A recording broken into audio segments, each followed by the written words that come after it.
നല്ലൊരു family emotional tragedy cinema എന്ന് വേണമെങ്കിൽ പറയാം. വളരെ അടിപൊളിയാണ്. മോഹൻലാൽ അഭിനയിക്കാൻ അറിയില്ല, മുഖത്ത് എക്സ്പ്രഷൻ വരില്ല എന്നൊക്കെ പറയുന്ന ഒരു ഉത്തരമായിട്ട് എനിക്ക് കണ്ടപ്പോൾ തോന്നിയത്. അടിപൊളിയായിട്ട് തന്നെ മോഹൻലാൽ അഭിനയിച്ചിട്ടുണ്ട്. ഇതിൻ്റെ മ്യൂസിക്കും എഡിറ്റിങ്ങും എല്ലാ വർക്കും കംപ്ലീറ്റ്ലി നമുക്കൊരു ഭയങ്കര ഒരു നല്ലൊരു നൊസ്റ്റാൾജിക് ഫീലും വരുന്നൊരു സിനിമയായിട്ട് തന്നെ ദൃശ്യം പോലെ എന്നൊക്കെ പറയണ്ടേ. ദൃശ്യം എലമെന്റ്സ് ഉണ്ട്, ദൃശ്യം പോലത്തെ ദൃശ്യം എലമെന്റ്സ് ഉണ്ട്, അതുപോലെ ഒപ്പം എലമെന്റ്സ് ഉണ്ട്. അങ്ങനെ കുറെ മോഹൻലാലിന്റെ പഴയ കുറെ സിനിമകളിലെ ഒരു ഡയലോഗുകളും എല്ലാം കൂടെ വളരെ നന്നായിട്ട് തന്നെ തരുൺമൂർത്തി അതിനൊരു പാക്കേജ് ആക്കിയിട്ട് നല്ലൊരു ത്രില്ലർ സിനിമ തന്നെ അനുഭവം തന്നെയാണ് ഇട്ട് വെച്ചിരിക്കുന്നത്. ഇവരുടെ കോംബോ ശോഭനയ്ക്ക് അധികം സ്ക്രീൻ സ്പേസ് ഇല്ലെങ്കിൽ പോലും ശോഭന നന്നായിട്ട് തന്നെ ഉള്ള ഭാഗത്ത് നന്നായിട്ട് തന്നെ പെർഫോം ചെയ്തിട്ടുണ്ട്. ശോഭനയാണെങ്കിലും ബാക്കിയുള്ള മക്കളാണെങ്കിലും നന്നായിട്ട് തന്നെ ചെയ്തിട്ടുണ്ട്. നന്നായിരുന്നു, ഇഷ്ടപ്പെട്ടു. എടുത്തു പറയേണ്ട എന്തൊക്കെയാ തോന്നിയത്? എടുത്ത് പറഞ്ഞിട്ട് ലാലേട്ടൻ തന്നെയാണ് ഹൈലൈറ്റ്. ഫസ്റ്റ് ഹാഫിലാണെങ്കിൽ ഡ്രാമ, സെക്കൻഡ് ഹാഫിൽ മാസ് എലമെന്റ്സ് ഒക്കെ ഉണ്ട്.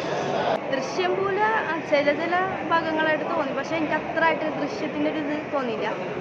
വേറൊരു കഥകളെല്ലാം കൂടി ചേർന്നൊരു മിക്സ്ഡ് കോംബോ ആയിട്ട് തോന്നിയത്. പല പല മൂവീസിൻ്റെ ഒരു സീക്വൻസ് ഒക്കെ വന്നിട്ട് അങ്ങനത്തെ ഒരു സെറ്റാണ് എനിക്ക് തോന്നിയത്. മൂവി എനിക്ക് പറയാന്ന് വെച്ചാൽ ഫൈറ്റ്, മാസ്, ലാലേട്ടൻ സാറായാലും ശോഭന മാഡായാലും എല്ലാവരും ഇതിൽ തകർത്ത് അഭിനയിച്ചിട്ടുണ്ട്.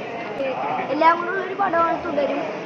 ഞാൻ ട്രെയിലർ കണ്ടപ്പോൾ അത്രയൊന്നും വിചാരിച്ചില്ല, പക്ഷേ ഇവിടെ എത്തി പടം കണ്ടപ്പോഴാണ് ഇഷ്ടപ്പെട്ടത്.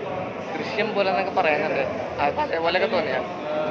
അതേപോലെ ചിത്രം തന്നെയാണ്. എങ്ങനെയുണ്ടായി? മറ്റേ ഭയങ്കര ത്രില്ലിങ്ങും മറ്റേ രോമാഞ്ചമൊക്കെ വന്ന സീനൊക്കെ ഉണ്ട്.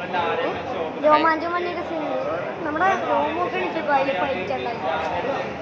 തിയേറ്ററിലൊക്കെ കൂടി വിളിക്കായിരുന്നു ലാലേട്ടൻ്റെ ഫൈറ്റ് ഉള്ളപ്പോൾ. കംബാക്ക് പടമാണ്.